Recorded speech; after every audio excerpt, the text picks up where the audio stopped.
വിവാഹം കഴിഞ്ഞ ദിവസങ്ങൾക്കുള്ളിൽ നവദമ്പതികളെ കിടപ്പറയിൽ മരിച്ച നിലയിൽ കണ്ടെത്തിയ വാർത്ത ഏറെ ഞെട്ടലോടെയാണ് ചെന്നൈ നിവാസികൾ കേട്ടത്. എന്നാൽ ഇവരെ മരണത്തിലേക്ക് നയിച്ച കാരണമാണ് ഈ സംഭവത്തെ കൂടുതൽ ചർച്ചാവിഷയമാക്കിയത്. ചെന്നൈ മധുരവായലിന് സമീപമുള്ള ആലപ്പാക്കം ധനലക്ഷ്മി നഗറിൽ പലചരക്ക് കട നടത്തിവരികയായിരുന്നു 22-കാരനായ ശക്തിവേൽ. ശക്തിവേലിന്റെ വിവാഹം കഴിഞ്ഞിട്ട് അധിക നാളുകളായിട്ടുണ്ടായിരുന്നില്ല.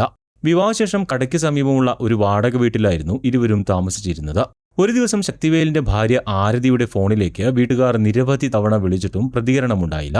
തുടർന്ന് ശക്തിവേലിനെ ബന്ധപ്പെടാൻ ശ്രമിച്ചുവെങ്കിലും മൊബൈൽ ഫോൺ സ്വിച്ച് ഓഫ് ആയിരുന്നു. ഇതോടെ പരിഭ്രാന്തരായ ബന്ധുക്കൾ യുവാവിന്റെ വീട്ടുകാരെ വിവരമറിയിച്ചു. അവർ അറിയിച്ചത് പ്രകാരം യുവാവിന്റെ സുഹൃത്തുക്കൾ ആദ്യം കടയിൽ വന്ന് നോക്കിയെങ്കിലും കട തുറന്നിട്ടുണ്ടായിരുന്നില്ല. തുടർന്ന് ഇവർ വീട്ടിലെത്തിയപ്പോൾ വാതിൽ അകത്തുനിന്നും പൂട്ടിയ നിലയിലുമായിരുന്നു. ഏറെ നേരം വാതിൽ മുട്ടിയിട്ടും തുറക്കാത്തതിനെ തുടർന്ന് ജനലിലൂടെ നോക്കിയപ്പോഴാണ് ഇരുവരെയും കിടപ്പുമുറിയിൽ മരിച്ച നിലയിൽ കണ്ടെത്തുന്നത്. വിവരമറിഞ്ഞ സ്ഥലത്തെത്തിയ പോലീസ് നടത്തിയ പരിശോധനയിൽ ശക്തിവേൽ എഴുതിയതെന്ന് കരുതുന്ന ഒരു ആത്മഹത്യാ കുറിപ്പും കണ്ടെടുത്തു.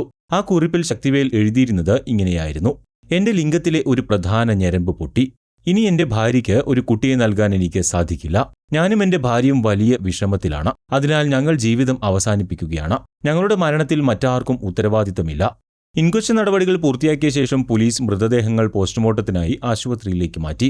ലൈംഗിക ബന്ധത്തിനിടയിൽ സംഭവിച്ച ഈ പരിക്ക് ശക്തിവേൽ ഒരു ഡോക്ടറെ പോലും കാണിച്ചിരുന്നില്ലെന്ന് പോലീസ് അന്വേഷണത്തിൽ വ്യക്തമായി. ഈ സംഭവത്തെക്കുറിച്ച് മെഡിക്കൽ വിദഗ്ധർ പറയുന്നത് കേവലം ലൈംഗികാരോഗ്യത്തെക്കുറിച്ചുള്ള അറിവില്ലായ്മയും തെറ്റായ ധാരണകളും മാത്രമാണ് ഈ ദമ്പതികളുടെ മരണത്തിന് കാരണമായത് എന്നാണ്. തനിക്ക് സംഭവിച്ച പരിക്ക് പുറത്താരോടും പറയാൻ മടിച്ചതുമൂലം ഇത് മാറ്റാനാകാത്ത വലിയൊരു ശാപമാണെന്നും ഇനി ഒരിക്കലും ഒരു സാധാരണ പുരുഷനാകാൻ തനിക്ക് കഴിയില്ലെന്നും അയാൾ വിശ്വസിച്ചു.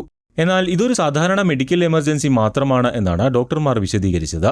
ചെറിയൊരു സർജറിയിലൂടെ ഇത് പൂർണ്ണമായും മാറ്റിയെടുക്കാൻ സാധിക്കും.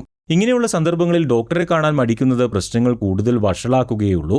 ശരിയായ സമയത്ത് കൃത്യമായ ചികിത്സ തേടിയാൽ വളരെ എളുപ്പത്തിൽ മാറ്റിയെടുക്കാവുന്നതാണ് ഇവയെല്ലാമെന്നും ഡോക്ടർമാർ വ്യക്തമാക്കുന്നു. ഒരു നിമിഷത്തെ അറിവില്ലായ്മ എങ്ങനെയാണ് ഒരു വലിയ ദുരന്തമായി മാറിയത് എന്നതിന് തെളിവാണ് ഈ സംഭവം. അതുകൊണ്ട് തന്നെയാണ് സമൂഹത്തിൽ കൃത്യമായ ലൈംഗിക വിദ്യാഭ്യാസം നൽകേണ്ടത് വളരെ പ്രധാനമാണെന്ന് ആരോഗ്യ വിദഗ്ധർ ആവർത്തിച്ച് വ്യക്തമാക്കുന്നത്.